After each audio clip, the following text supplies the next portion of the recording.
Hello students, स्वागत है एक बार आपका फिर से मिस्ट्री के यूट्यूब के स्टडी मंत्र चैनल पर। Today we will discuss about 10 years जो आपके प्रीवियस ईयर्स में आ चुके उन क्वेश्चंस के आज ऊपर हम लोग डिस्कस करने वाले हैं।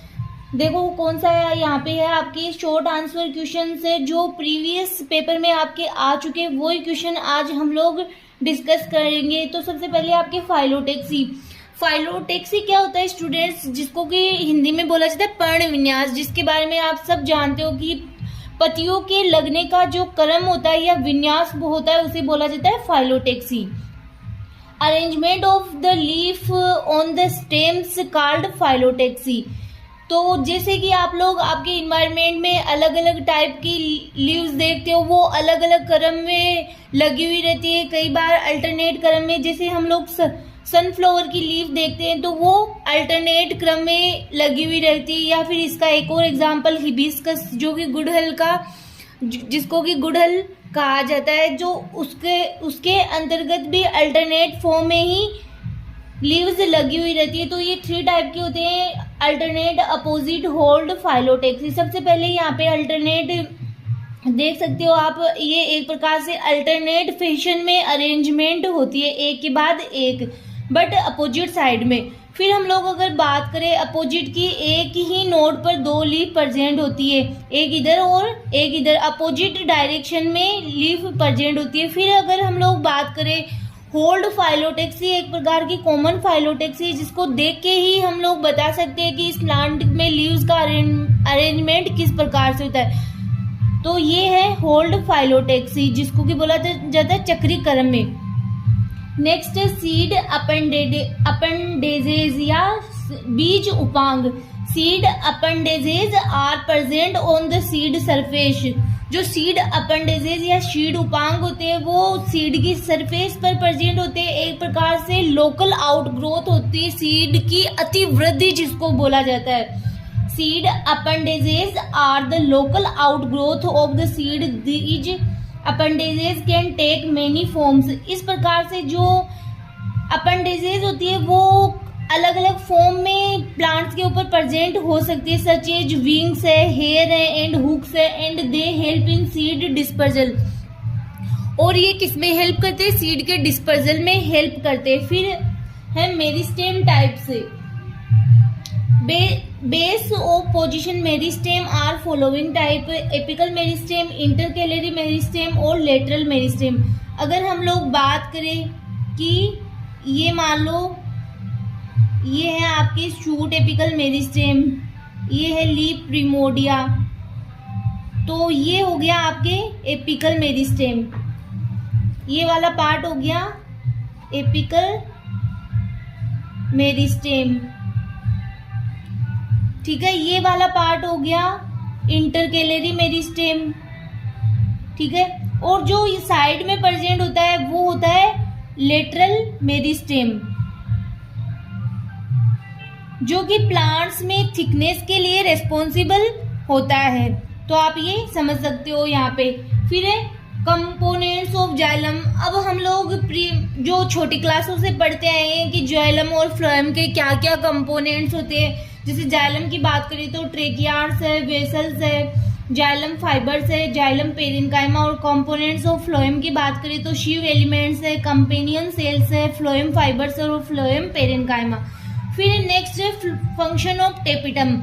अगर हम लोग टेपिटम की बात करें तो एक प्रकार से इस प्रकार जो टेपिटम होती है वो एक प्रकार की लेयर मान सकते हैं इसको।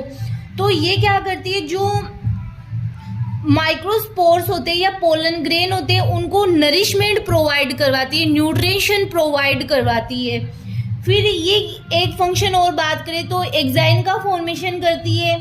ये पोलन किट के लिए क्या करती है, मतलब जो पोलन किट का फॉर्मेशन करती है कि जो कई जो पोलिनेटेड प्लांट होते हैं जिनके द्वारा इंसेक्ट पोलिनेशन की प्रोसेस करते हैं उनके अंतर्गत ये पोलन किट का फॉर्मेशन करती है।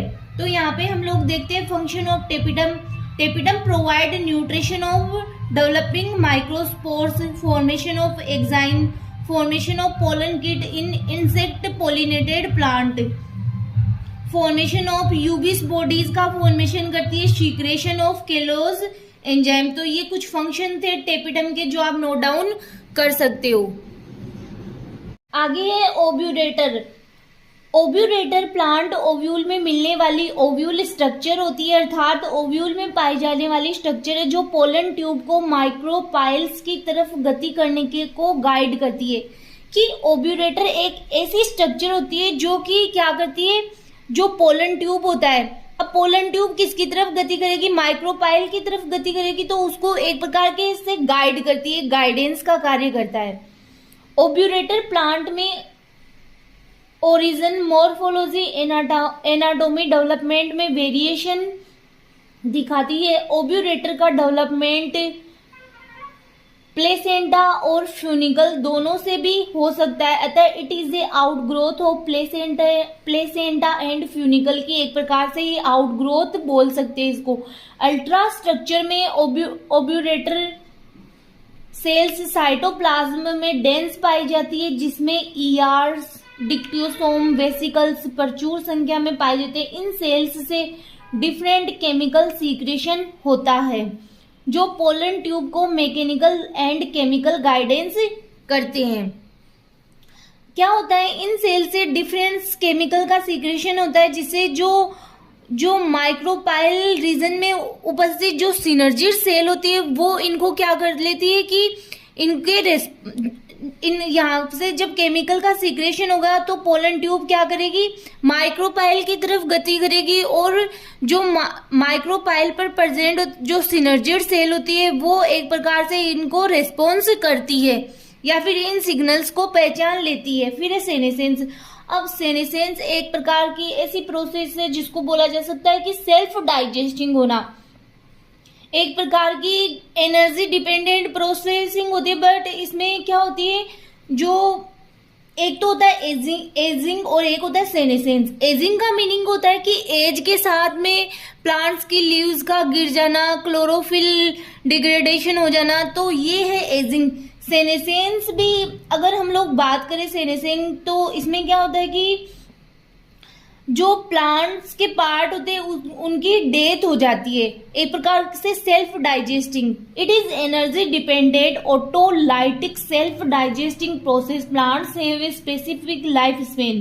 प्लांट्स में एक प्रकार का स्पेसिफिक लाइफ स्पेन पाया जाता है, during which they develop, growth and finally die, जिसके अंतर्गत वो क्या होते हैं, ग्रोथ करते हैं, डेवलप होते हैं और फाइनली डाई हो जाते हैं। Before death deteriorative process occur in them which terminate their functional life.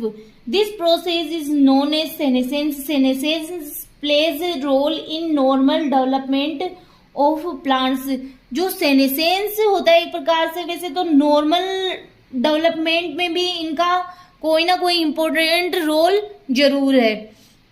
फिर है एंडोस्पर्म। रूमिनेंट एंडोस्पर्म कई बार पूछ लिया जाता है कि रूमिनेंट एंडोस्पर्म क्या होता है, तो आप इसकी डेफिनेशन यहां से लिखोगे कि it start at a later stage of endosperm development. ये है इसका डेवलपमेंट कब स्टार्ट होता है, later stage of endosperm development के बाद में। द एंडोस्पर्म विथ इरेगुलरिटी, की एंडोस्पर्म जिसमें क्या पाई जाती है, इरेगुलरिटी पाई जाती है, अनियमितता and unevenness in its surface, और इसकी सरफेस पर अनइवननेस पाए जाते हैं, फॉर्म्स रूमिनेंट एंडोस्पर्म। इस प्रकार के एंडोस्पर्म को क्या कहा जाता है, रूमिनेंट एंडोस्पर्म कहा जाता है। Ruminate endosperm is found in the Annonaceae family. Elettaria में देखा गया कि एंडोस्पर्म की पेरीफेरल रीजन में जो ग्रोथ हो रही है वह इरेगुलर हो जाती है, जिसके कारण सीड कोट भी इरेगुलर हो जाता है, जिससे रूमिनेंट एंडोस्पर्म डेवलप हो जाता है। पेसिफ्लोरा के सीड कोट में किसी लेयर की सेल रेडिकल इलोंगेशन शो करती है, जिसके कारण एंडोस्पर्म भी इरेगुलर ग्रोथ शो करके रूमिनेंट एंडोस्पर्म का फॉर्मेशन करता है। तो आप ये इसके दो एग्जाम्पल है वो भी नोट डाउन कर सकते हो कि इलाइटेरिया और पेसिफ्लोरा में रूमिनेंट एंडोस्पर्म को नोटिस किया गया है कि जो इलाइटेरिया है उसके पेरिफेरल रीजन में ग्रोथ हो रही है वो क्या हो जाती है, इरेगुलर हो जाती है, जिसके कारण सीड कोट भी इरेगुलर हो जाता है। तो इसी को बोला जाता है रूमिनेंट एंडोस्पर्म। फिर है एडवेंटिव एम्ब्रियोनी। अब एडवेंटिव एम्ब्रियोनी की अगर हम लोग बात करें तो एक प्रकार का ये एसेक्सुअल रिप्रोडक्शन है, जिसमें क्या होता है, विदाउट फर्टिलाइजेशन के ही सीड का फॉर्मेशन होता है। तो विदाउट फर्टिलाइजेशन के सीड का फॉर्मेशन होता है, एक प्रकार की एसेक्सुअल रिप्रोडक्शन के अंतर्गत आता है। Adventive embryony is an asexual reproduction that form seed without fertilisation. It is a process of embryonic development without fertilisation. वो ये कि यह एक प्रकार की प्रोसेस है जिसमें एम्ब्रियो का फॉर्मेशन विदाउट फर्टिलाइजेशन के होता है। Adventive embryony usually lead to form polyembryony, जैसे कि फॉर एग्जाम्पल है citrus fruit. Embryos developed directly from the vegetative cells of ovule like nucellus, integument और चेलेजा। अब ये सारी इतनी बड़ी हम लोग डेफिनेशन लिख रहे हैं, बट इन सब का मीनिंग एक ही निकल रहा है कि एडवेंटिव एम्ब्रियोनी एक प्रकार का एसेक्सुअल रिप्रोडक्शन है जिसमें सीड का फॉर्मेशन विदाउट फर्टिलाइजेशन के होता है। फॉर एग्जाम्पल, और ये जो एडवेंटिव एम्ब्रियोनी होती है वो पॉली एम्ब्रियोनी को लीड करती है। फॉर एग्जाम्पल है साइट्रस फ्रूट। आपके टेट्रास्पोरिक एम्ब्रियो से एक, तो टेट्रास्पोरिक एम्ब्रियो से एक, बाईस्पोरिक एम्ब्रियो से एक और मोनोस्पोरिक एम्ब्रियो से को हम लोग आगे डिस्कस भी करेंगे। यहाँ पे सिर्फ आप note only for definition he note down करनी है आपको। When all the 4 megaspore nuclei form the embryo से, जब 4 मेगास्पोर जो होते हैं वो सारे ही मिलकर के एम्ब्रियो सेक का फॉर्मेशन कर रहे हैं, मतलब वो सब पार्टिसिपेट कर रहे हैं किसमें, एम्ब्रियो सेक के फॉर्मेशन में। The development is said to be tetrasporic embryo से। यदि मेगास्पोर मदर सेल में मियोसिस डिवीजन के बाद हेप्लॉइड साइटोप्लाज्म का डिवीजन नहीं होता है तो बनने वाले 4 हेप्लॉइड मेगास्पोर सिंगल सेल में ही होते हैं। इन्हें बोला जाता है सिनोमेगास्पोर कहा जाता है। Tetrasporic embryo sac is formed by 4 haploid megaspore. इसके टाइप्स भी आपके एडोक्सा टाइप, एलियम टाइप और Drusa type etc। Significance of bud dormancy. Bud dormancy के क्या क्या सिग्निफिकेंस है, क्या महत्व है। Bud dormancy is an important physiological process. Bud dormancy होती है वो एक प्रकार की इम्पोर्टेंट फिजियोलॉजिकल प्रोसेस होती है। Bud dormancy is a process in which plant meristem become mostly inactive. Bud dormancy एक प्रकार की ऐसी प्रोसेस होती है जिसके अंतर्गत जो प्लांट मेरिस्टेम होता है वो एक प्रकार से इनएक्टिव हो जाता है थोड़े टाइम के लिए। Physiological process do not completely stop, but physiological process होती है वो कम्प्लीटली स्टॉप नहीं होती है। To which stand harsh environmental condition. कई बार ऐसी मतलब खराब कंडीशन में क्या होता है, बड डोरमेंसी हो जाती है, जिनमें कि मेरिस्टेम होता है वो क्या हो जाता है, इनएक्टिव हो जाता है। Bud dormancy is an inactive state where in most of physiological activities slow down. It is to avoid stress and extreme environmental conditions such as heat, drought, cold etc। ये एक प्रकार की मतलब बड डोरमेंसी क्यों आती है, क्यों कई बार इन्वायरमेंटल में ऐसी कंडीशन होती है जैसे कि ज़्यादा मतलब अगर इन्वायरमेंट का टेम्परेचर बढ़ रहा है या फिर ड्रोथ वगैरह या फिर अधिक ठंड का मौसम ज़्यादा है, तो ये कंडीशन से बचने के लिए बड डोरमेंसी की प्रोसेस होती है। Once the favourable condition are restored, जब फेवरेबल कंडीशन आती है तो growth resumes. Abscisic acid is the phytohormone that maintain bud dormancy. फिर हम लोग बात करें अगर शेपवुड और हर्टवुड में डिफरेंस क्या होता है। It is outer would of an old stem. ये एक प्रकार की आउटर वुड होती है ओल्ड स्टेम की। It is the central would of an old stem. ये सेंट्रल वुड, अब आप हर्ट से ही मीनिंग याद रख सकते हो कि हर्ट मतलब सेंट्रल वुड होती है। इट इज लाइट कलर, ये लाइट कलर की होती है। It is dark coloured. It is not durable, यह टिकाऊ नहीं होती है। ड्यूरेबल मीनिंग होता है टिकाऊ। It is durable. Consist of living cells, इसके अंतर्गत लिविंग सेल पाई जाती है। इसके अंतर्गत लिविंग सेल्स एब्सेंट होती है, इसलिए ये कैसी होती है, डार्क कलर की होती है। Sapwood is the functional part of the secondary xylem. Sapwood होता है वो जो सेकेंडरी जाइलम होता है उसका फंक्शनल पार्ट होता है। Heartwood is the non functional part of the secondary xylem, economically not important because of being easily attacked by pathogens and insect. क्योंकि ये इकोनॉमिकली इम्पोर्टेंट क्यों नहीं होती, क्योंकि इसमें आसानी से पैथोजन और इंसेक्ट का अटैक हो जाता है। Economically very important because it is resistant of pathogen and insects.